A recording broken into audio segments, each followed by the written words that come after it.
Hello, everyone. Whether you are here in the room or watching on the live stream, a very warm welcome to this high-level event on Ukraine. I'm Michelle Hussein from Bloomberg, and it's a great privilege to play a role in this conversation, which is happening at the first EBRD annual meeting in London for nearly a decade. So as most of you will know, Ukraine was one of the EBRD's very first countries of investment when it was founded amid the collapse of the Soviet Union.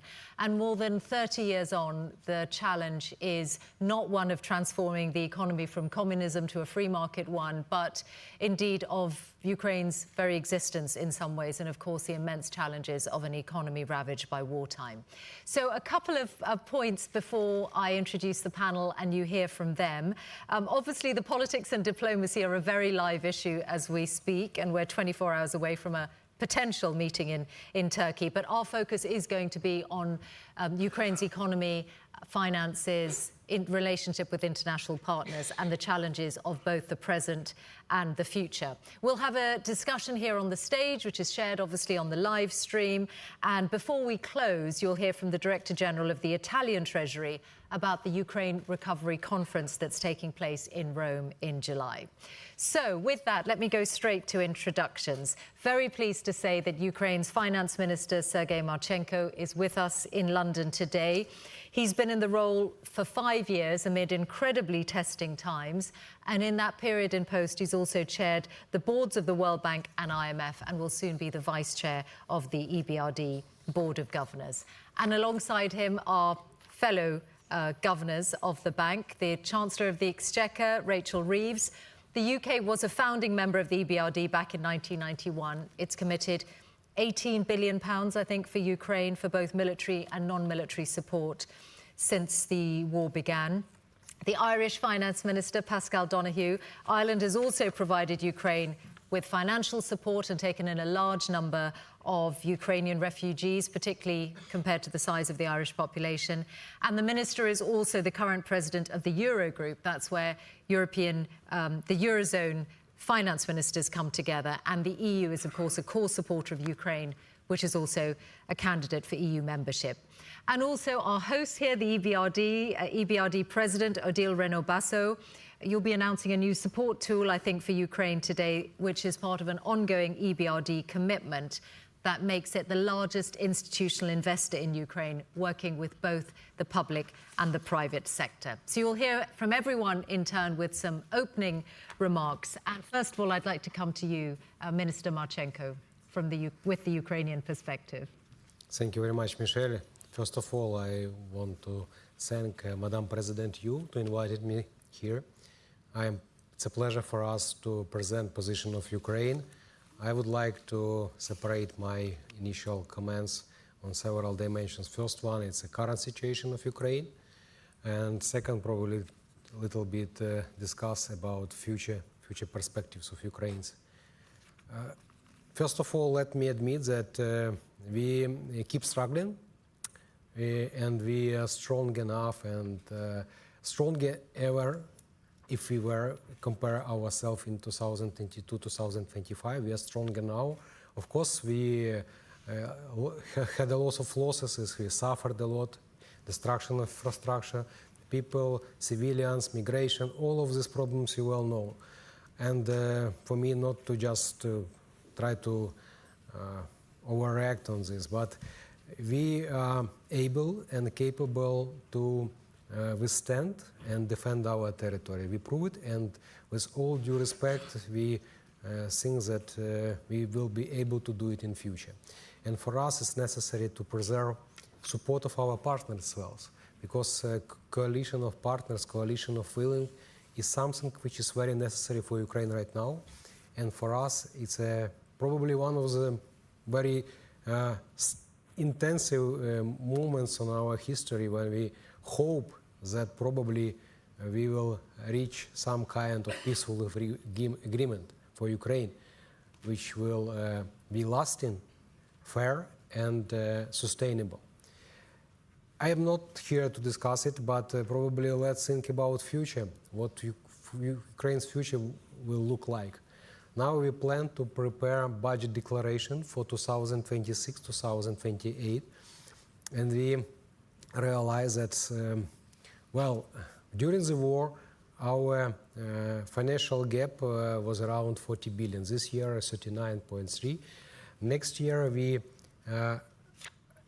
see some kind of gap in support, and that's why probably it was to discuss this issue. I had several meetings with my colleagues, ministries of finance of G7 countries, and I raised this issue that Ukraine can't survive even if we expect that some kind of ceasefire or probably peaceful time will be. That's why future is not only about perspective, but it's about current survival.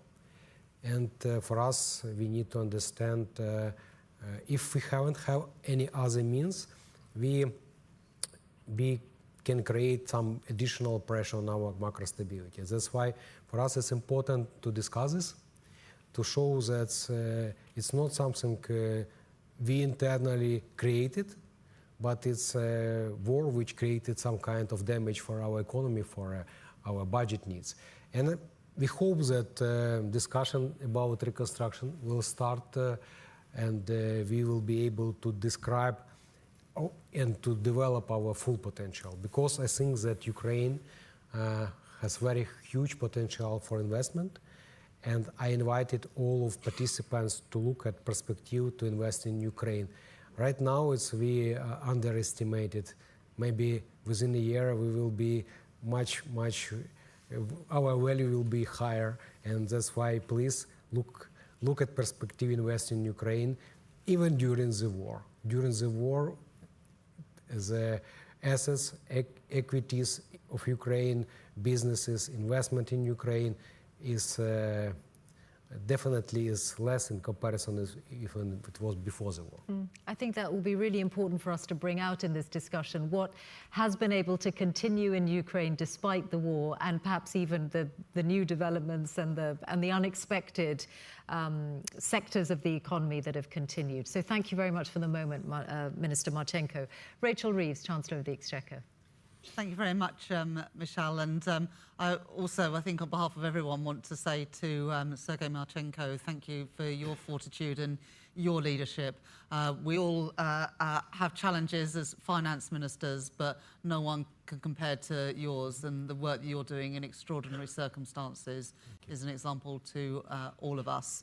In the UK, we're very proud of what we have done bilaterally, but more proud of what we've managed to do together with our international allies. So on our own, we have provided already £18 billion worth of support and have committed £3 billion a year for as long as it takes.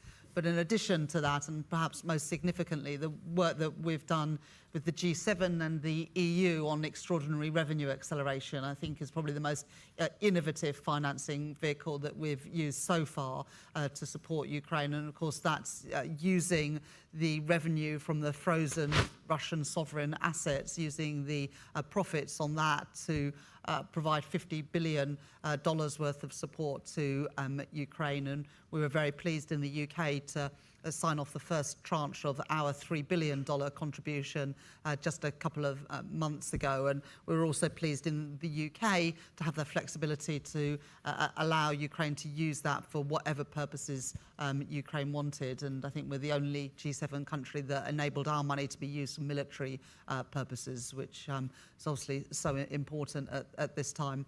My Prime Minister, along with other European leaders, was in Ukraine at the weekend alongside President Zelensky, showing us ongoing solidarity and support with the people of Ukraine and the government of Ukraine. And also was one of the founder members of the EBRD and one of the biggest shareholders.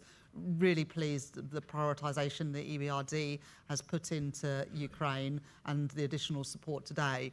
I think one of the things that the UK can provide, as well as the donor support for Ukraine, both on our own and also with our allies and through the multilateral development banks, is using the power and the strength of the City of London to help provide some of those innovative tools, particularly on insurance, which I'm sure Adil will speak to as well, but providing that war insurance is so important for keeping the economy functioning in Ukraine. And one of the strengths we have in London is our financial centre and the innovation that happens there, especially at a time when it is so important, when there are such strains on public finances in countries around the world, that we use our MDBs to really leverage in as much private capital as we can to support both the war effort, but then also the reconstruction effort. And I think you know, Minister Marchenko, that the UK will always stand by the people of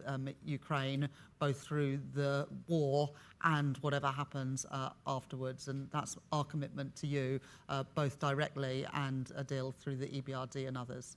Thank you. And I should say that the cost of reconstruction, I think the latest estimates, and they can only be estimates, but I think broadly the estimate is about at least $500 billion that would be the cost of reconstruction after the war comes to an end. And we can discuss that as well. Pascal Donoghue, Irish Finance Minister. Thank you very much, Michelle, and good afternoon, everybody. And thank you very much for the opportunity to be here. So I'll just make 4 very brief points. But before I do that, I very much want to be associated with the point that was made by the Chancellor of the Exchequer, by Rachel. I think we will look back in the recent years and have cause to reflect on the heroicism of the Ukrainian people in so many different ways. And in his own way, Minister Marchenko has displayed incredible heroic qualities in representing the people and the economy of Ukraine at the most difficult times. And the way he has presented his efforts to other finance ministers and his role in galvanising their support and dealing with difficult matters has been exemplary at the hardest of times. And I also want to recognise that and to thank you for it. And with that offered, just 4 quick points myself. Firstly, on a national level, to make the case that Ireland has made for our fullest support for the people of Ukraine. We have now 104,000 people who have left Ukraine to make their home in Ireland. We hope it is a temporary home, while of course they are extremely welcome in Ireland. But I say that in our hope that they will be able to return back to a free and to a peaceful Ukraine, because their efforts, the efforts of Sergei, not to mention his brave countrymen and women, for their freedom, their efforts in turn are for our freedom as well, and for the security and peace of Europe. And that has been a guiding insight that all finance ministers have adhered to as we've been working together. Secondly, at the very demanding time that we're in, when we see so many pressures and how we cooperate with each other, I and many of my colleagues within the European Union continue to believe that the solution back to this is multilateralism and cooperation. And the building that we are in here today in the EBRD and this organisation, for me, is a shining example of that multilateralism and that cooperation. And if Ukraine and their economy was a big part of their history in the creation of the EBRD, I'm certain that a huge part of the future of the EBRD is their contribution to Ukraine, and a big part of the future of Ukraine will be the contribution the EBRD will make, particularly in the area of the private sector and in the area of private enterprise, and how that can be galvanised. That then leads on to a point then regarding the role of the EBRD. I've made the case for it there in terms of the value of political cooperation and multilateralism. But if you're a country like Ireland and of our scale, and I think this argument applies elsewhere to other countries too, the EBRD is an enormously effective way of helping an economy like Ukraine and actually giving practical support to the values that we're making the case for. Because by pooling our money with other shareholders, the expertise of the EBRD, it's multiplier after multiplier after multiplier. That ultimately means, from our point of view, when I'm making the case for using Irish taxpayers' money, I know how well used it is here and the effect that it can get. And then finally, just to end on that note of cooperation, and to particularly acknowledge the role of the UK. We have spent much time in recent years, looking at areas of difference, looking at how we deal with the political challenges that we've had. But I am reminded again and again that if I look at the role of the United Kingdom and the role of the European Union, that we have so much more in common than we've ever had in difference. And I feel about this particularly strongly, of course, from an Irish point of view. But if you look at the role of the UK from a military and security point of view, and the effort to work so closely with the European Union, it really is an example that we all recognise what is at stake in Ukraine from a military, security and an economic point of view. And every investment we make now in supporting their security is also an investment in their recovery and in their future peace. And that's why the work of the EBRD is so important. Minister Donoghue, thank you very much. And that takes us to the EBRD President, Odile Renaud-Basso. Thank you very much. And I want to thank all the panelists for participating and all the governors to participating to this important event. It's very important for EBRD because I think that our commitment to support Ukraine is at the core of our strategy.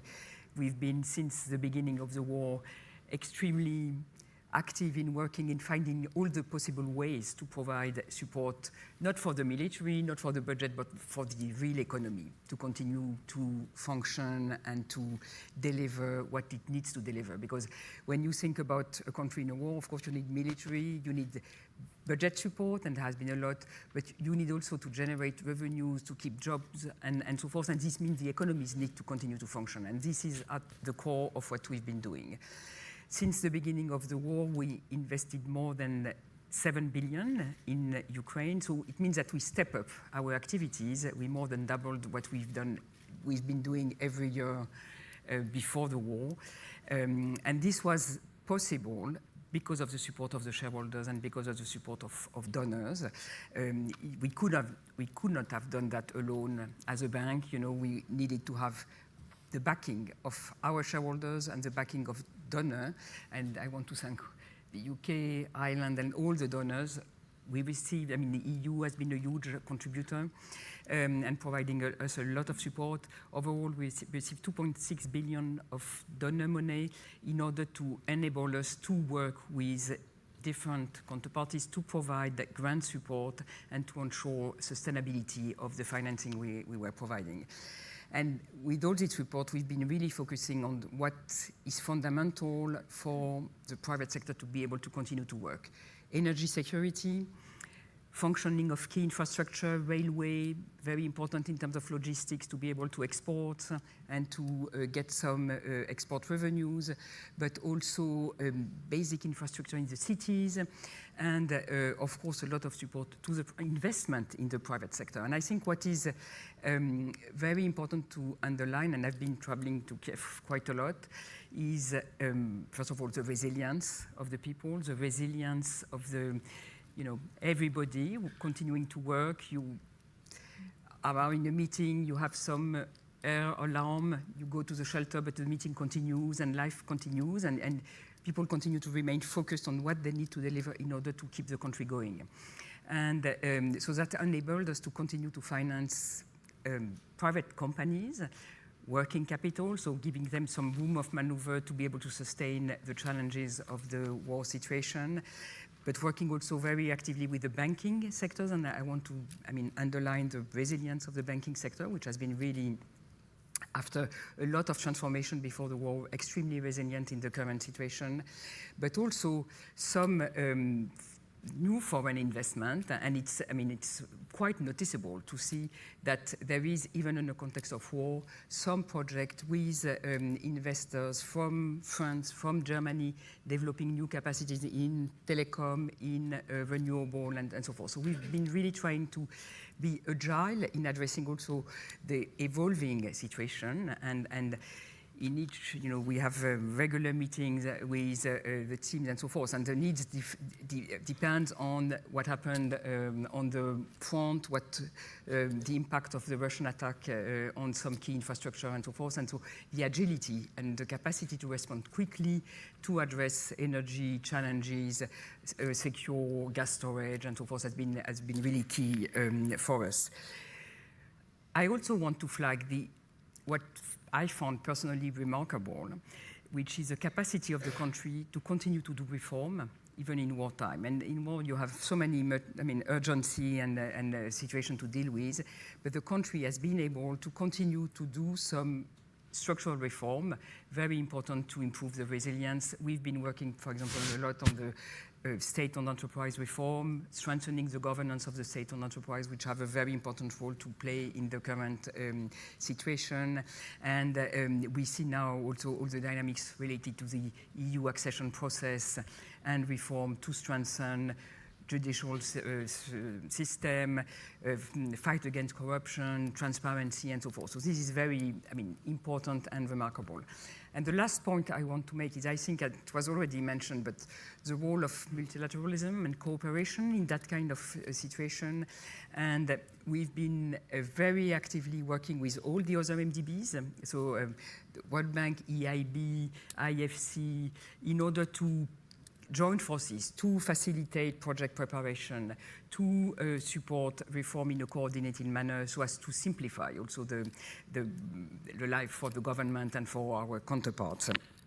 We've been working also with bilateral development financial institutions in order to bring them private sector projects and facilitate, because we have strong boots in the ground, we know the country very well, and so we have developed a platform where we can share some investment with them, where they can co-finance with us and access to a pipeline which would be very difficult for them to develop. And the next initiative we are going to launch is what we call Ukraine Governance Dialogue, and that will be launched in the URC, which is a platform to discuss among partners the key reform agenda, and so as to have common view of what needs to be done in terms of reform and so forth, and have a common platform, and avoiding each institution and each partner coming with its own agenda, which would be unmanageable. So a lot of cooperation, and I think that's absolutely, international cooperation at its best. And the point about these frameworks on governance is that they give investors more confidence that the system is robust and the systems are being strengthened within Ukraine all the time. Yeah, absolutely. If you talk about, for example, one topic could be the energy market, it could also open up investment opportunities, clarify the framework, it makes it more resilient, and so forth. And transparency, the governance of state-owned enterprise is very important for them to function at their best, and over time, possibly to move towards, be open to foreign investors also. Okay, so we've heard from we've heard all of you, from all of you, the key words of resilience and support and the solidarity that's been expressed with Ukraine, but also, Minister Marchenko, it's clear what you're up against. And I think we should acknowledge at the outset how different the world is compared to 6 months ago, and the impact of the changed US administration, because that has clearly made all, the task of supporting Ukraine more complex and the task of running the Ukrainian economy more complex. Can you say something about how it has felt to you that you can't rely on the support from Washington in the way you used to be able to? Well, it's very complicated issue for me as a Minister of Finance. I am not very diplomatic, that's why sometimes when some doors close and other doors open. That's why I believe that we see a lot of support, and in my initial messages I mentioned coalition of willing, and which combined different countries, the United Kingdom, European Union, Germany, France, the countries which are eager and ready to step up and to support Ukraine. And that's why I don't think that we should be in a meager position and trying to just to realize how to accommodate ourselves for a current situation. But current situation is not so problematic with the United States. If you look back and look where we are now, we made very good progress to strengthen our relationship. We signed a mineral deal. We had a good and intensive discussion on a peaceful cooperation with the United States. We try to collaborate in a very transparent manner. We show our eagerness and respect for the United States. That's why it's our interest to find all possible means.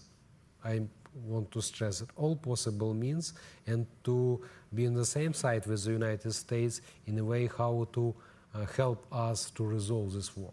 Do you think the minerals deal is going to be good for Ukraine? Well, it looks like it could be good because it helps us at least to create a ground for a future cooperation. It helps us to bring closer our understanding what we should create together to help the United States to better understand Ukraine and to invest in Ukraine. And I believe it will be definitely very helpful because it creates some kind of necessary business-to-business cooperation, because government already done their role. Now it's a more semi-governmental body which involved, which should create this specific fund, should find a way how to make it operational, and then we'll see. I hope it will definitely can bring investment in Ukraine. Okay. So Rachel Reeves and Pascal Donahue, how much harder is your task of supporting Ukraine now that, you know, it is a question of the willing rather than a broader sense of the international community or Western allies? Well, I think the US are right to point out that Europe needs to spend more on our collective security. And that's why earlier this year in the UK, we've lifted defence spending to 2.5% of GDP and funded that by reducing our international aid budget. That was the right thing to do in the world that we find ourselves in today. The world has changed, and as a result, our policy priorities as a government have changed. But European countries are also stepping up their spending on defence. And what is really important now is that European countries work together to ensure that we're getting better value for money for what we put into defence, to coordinate our investment and spending a bit more. So there's greater interoperability for what we spend on, that in some areas we can look at joint procurement, for example. And one of the things that we're going to be discussing at the EU-UK summit on Monday next week is just these things, greater cooperation on security and defence. And I think it is right that European countries step up. And I also very much echo what Pascal said. You know, whether we as Britain are inside the European Union or not, it's sort of irrelevant for this issue about defence and security, because we all live on the same continent and face the same threats from Russia. And so we do need to work together, countries inside and outside the European Union, Norway being another notable example of a country outside the European Union, but with a shared interest in better protecting the European continent from the threat we all face from Russia. And that's exactly what we're doing in the UK, but we're not alone. Other European countries are also stepping up to the challenge. I mean, obviously, if Ukraine becomes a member of the European Union, that is a game changer economically as well as politically. What are the chances, do you think, Minister Donahue, of that happening, given that not every country in the European Union supports that idea? So just as I answer that question, if I could just say a word about the important point you made earlier on regarding how the European Union is responding back to the changes that we are seeing happening and the need for us to invest more in our own security. At a national level, that is already happening. So from an Irish perspective, we recognise the need to do more of this, albeit we have additional and significant investments that we have to make. But I've been in Brussels for the last 2 days, engaging with and watching all of the fellow members of the European Union look at how this will happen. I'm seeing all of my colleagues outline the commitments they have at national level to spend more and to invest more, grapple with the trade-offs in relation to it, but ultimately make those commitments. And then secondly, I'm seeing change within the European Union itself to support that. So, for example, the European Union is now working on what is called the SAFE programme, which is 150 billion euro worth of lending to support countries within the EU who have to make those decisions. And only yesterday we were discussing at finance minister level the challenges and the benefits of coordination and how we can deepen our cooperation with each other as this money is being invested. So the EU is very rapidly responding back to the change that is there for the security and the political reasons that we outlined. And in terms of Ukraine's membership of the European Union, from an Irish perspective, we are supportive of it, very supportive of it. We know it is a difficult and long journey. It is a difficult and long journey for any country, including Ireland, when we joined the European Union. But I'd make 2 points in relation to it. Firstly, I believe the accession process itself of getting ready to join the European Union can give great benefits both to Ukraine and to the European Union. Huge benefits in terms of stability and reform. And then finally, I ultimately do believe that a Ukraine that is inside the European Union, we've so much to offer each other. The innovation, the entrepreneurship of the Ukrainian economy that they've had to deploy for the most difficult reasons, not to mention, for example, what they can offer in terms of other security needs, for example, with regard to food. And while I know there are differing views in relation to this, what the EU has always shown its ability to do is to listen carefully to each other and then find ways of making progress. And that is the spirit that will guide us in working with our great European neighbour of Ukraine. You mentioned, Minister Marchenko, earlier about, hoping that people look at Ukrainian equities and all wide-ranging parts of the economy. Paint a picture then, if you will, that even a knowledgeable audience like this one might not necessarily know where there are really good prospects for investment, what they might not realize is still working and functioning and working well in Ukraine and is worthy of them looking at as private sector or investors or public sector investors? What is underappreciated in the Ukrainian economy? Yeah, well, I'm not here to sell some sectors of our economy. Probably if we look at from different perspective, now we see that the most advanced and the most technological spheres of our economy of our military industry. So military industry is on top of all possible investments. They attracted investment because there are a lot of demands on different weaponry, and specifically technological one. So it's definitely one of the top priority for future Ukraine to preserve the existing technological potential of this sphere and to help them to look at perspective to broaden their activities in a more civilian spheres. So, for example, it could be military plus agrarian sphere, because our biggest drones we received it from our agrosphere, and then it's worth to think about possible high-tech innovations which we already use in a battlefield and to approve it and to use in a civilian life. This is a key elements of probable future perspective of Ukraine. And of course, traditional one, it's a destroyed energy sphere, which lack of investment, and definitely it will take years to restore our needs, to restore our capacities of energy production, and we are very interested in this investment. Another sphere is housing.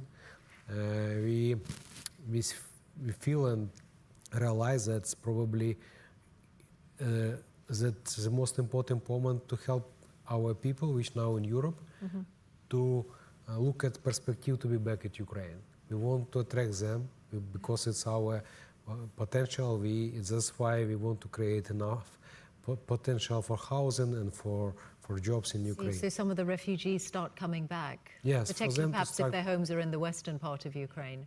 Definitely it will be some kind of opportunities for them to think about possibilities to be back of Ukraine, because it's our policies. We want these people to be back of Ukraine. And other spheres of interest to investment, it's traditional spheres. I don't want to describe them, but you're well aware about these spheres. And a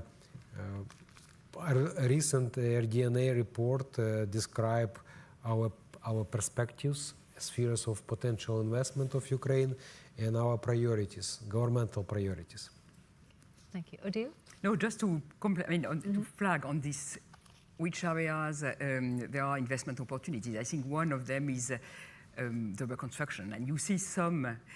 We've been in touch with some companies in building, infrastructure, repair, and so forth. I mean, if you are forward-looking, you invest in Ukraine, have capacity there, so as to be there when really the dynamics of the reconstruction takes off. So that's one obvious area. But you have also, a lot of opportunities in agribusiness, in the tech, cybersecurity.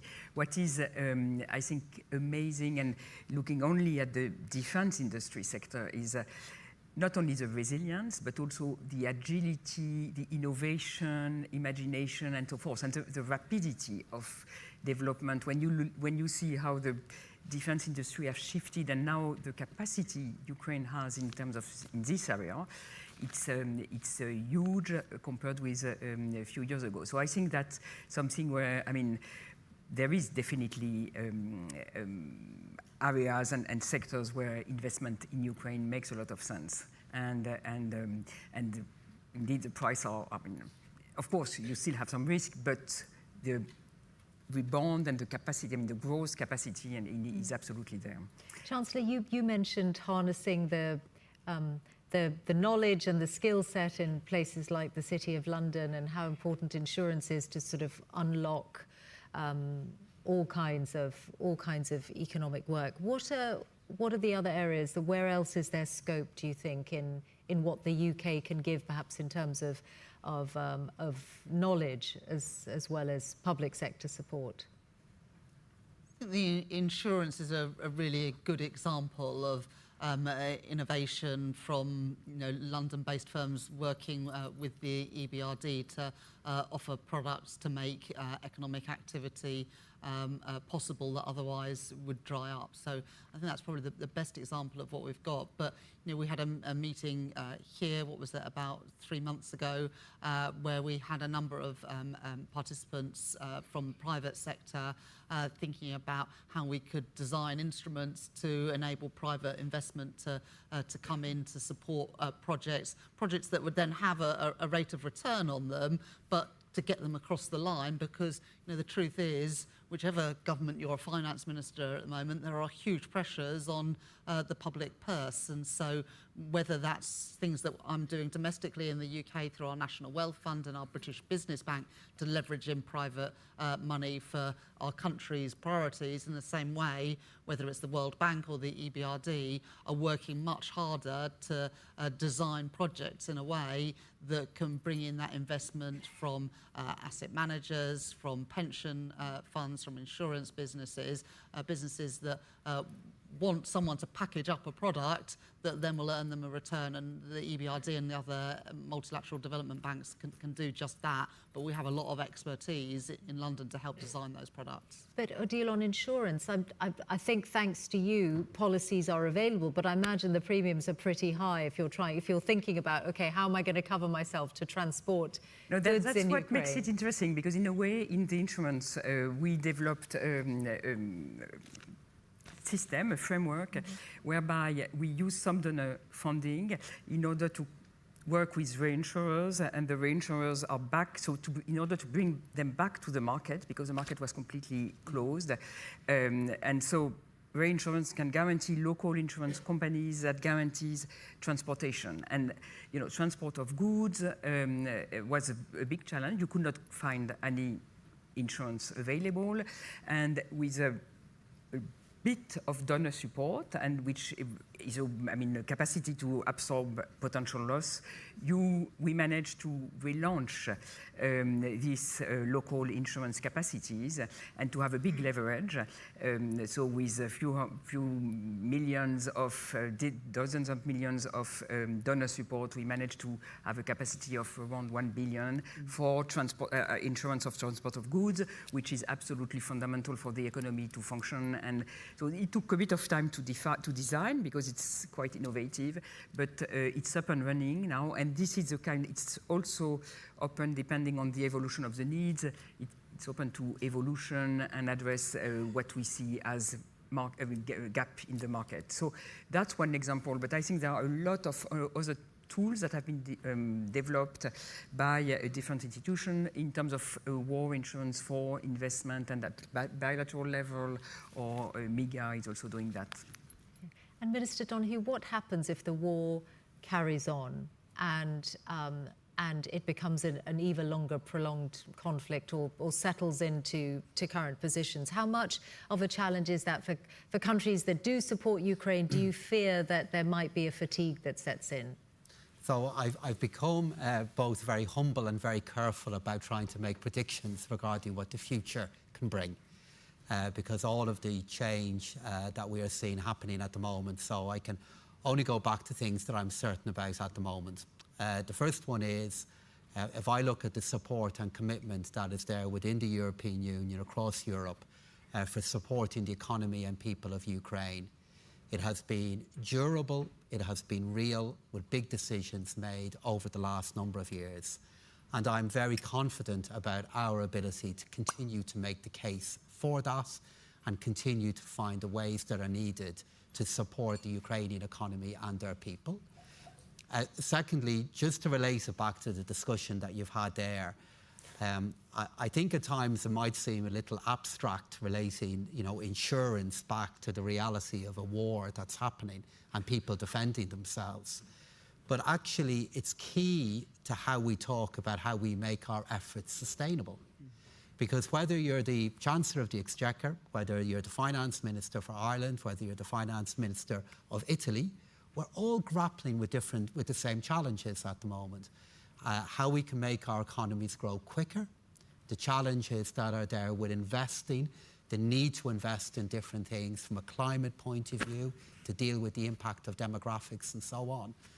And actually, the more effective we are at working with the private sector to support them in their efforts, it makes the challenge of sustainability that little less hard. And that's really important. And then finally, just one note I do want to pick up in what the President Odile said a moment ago. Something that has really, really impressed me in all of this is the efforts that Odile, who has done a tremendous job leading the EBRD through all of this, but the efforts of coordination that have gone on with other international financial institutions has been very impressive and really important. So when you see whether it's the World Bank, the IMF, the EBRD, the European Investment Bank, I know there's lots of acronyms here, but many, many institutions that are working together and coordinating their efforts in a way that's not always easy to do has been an important feature of this. And that's another way in which that if this does develop in different ways, and obviously we hope we're talking about investing in recovery and peace, but if it does continue in other ways, that coordination will even be more important.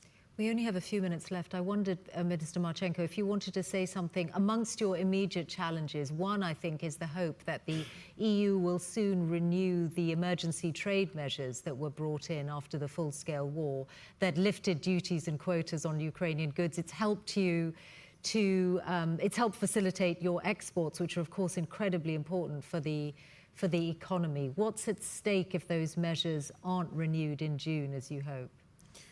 Well, it's a very complicated issue for us. We constantly try to collaborate with our European colleagues in Brussels to find a way how to or continue existing measure or to provide us some kind of new measures which help us to restore necessary trade facilities which we have during the war. It's very necessary, it's very important question for our business, because we have a lot of discussion related investment, but you can't invest in country which has such an unpredictable environment. Of course, with all due respect, all trade environment now is very unpredictable, but we would like to have at least some kind of predictability, because in all other spheres we have total uncertainty, you know?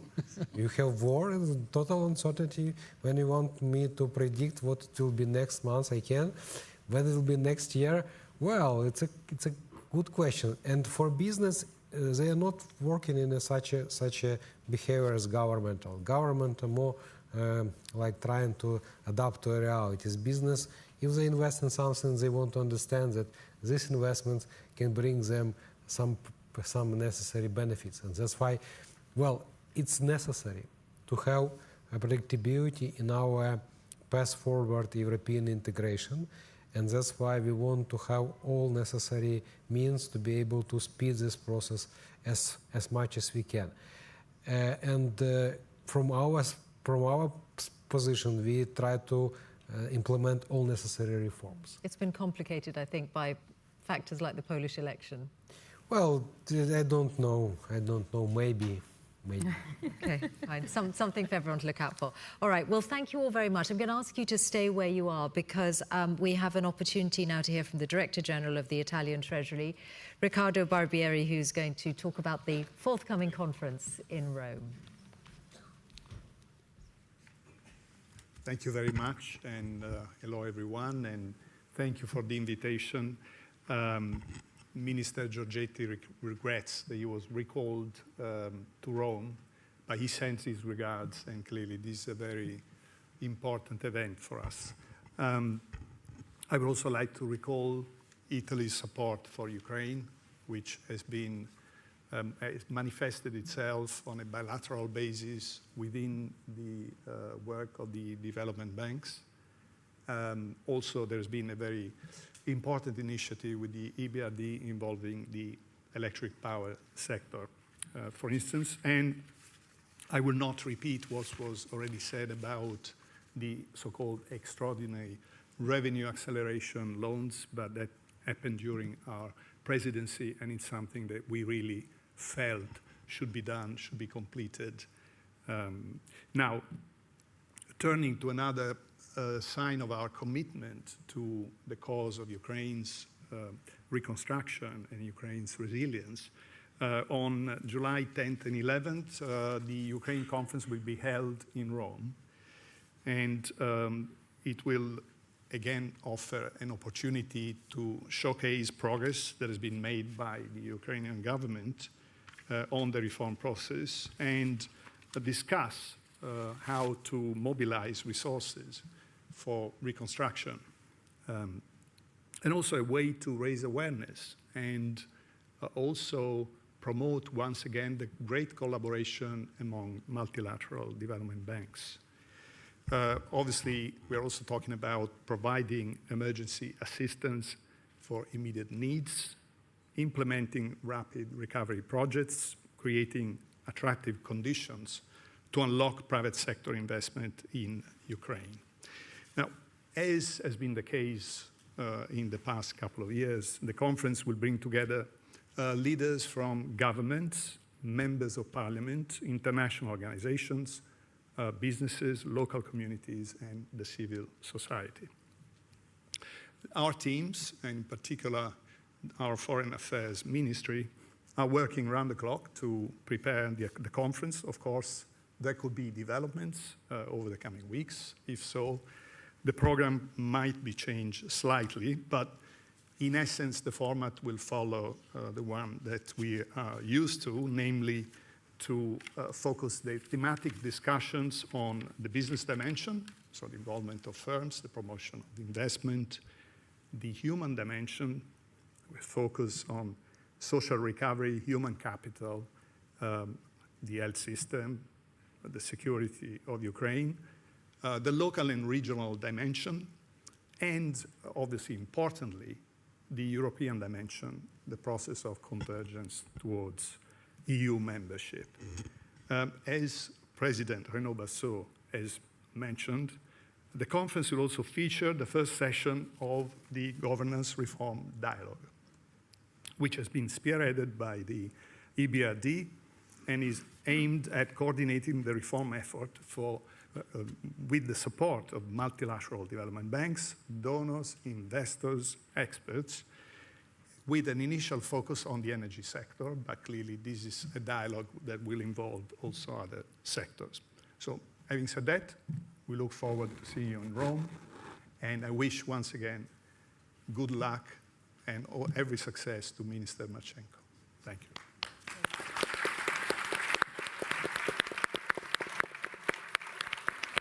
Thank you. Thank you very much for that. And just before we close, I think just a final thought from each of you, perhaps to the Irish and British ministers, first of all. What's the thing you haven't been able to do yet for Ukraine that you would love to have delivered by this time next year? Rachel Reeves? I mean, a proper peace agreement, but a real peace agreement for a just and lasting peace. And that's what I think the people of Ukraine want more than anything else, and anything we can do to facilitate that, we will do. Pascal Donoghue? I pick out two things that the many Ukrainians that are living in Ireland at the moment have the opportunity to return back to a peaceful and safe Ukraine, to be with their brothers, sons and husbands, and live the kind of lives we can take for granted at times. And then secondly, to have the opportunity to work with Minister Marchenko on the more normal things that finance ministers talk a lot about, and to see the kind of energy and innovation they've brought to bear in a terrible situation to other more positive tasks. I'd love to do that.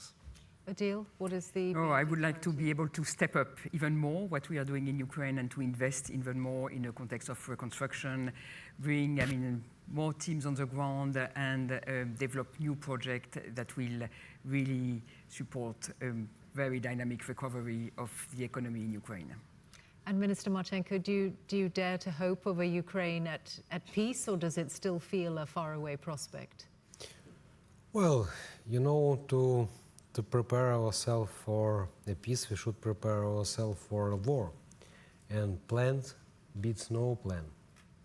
That's why, to be honest with you, I am not a skeptical, I am just a Minister of Finance.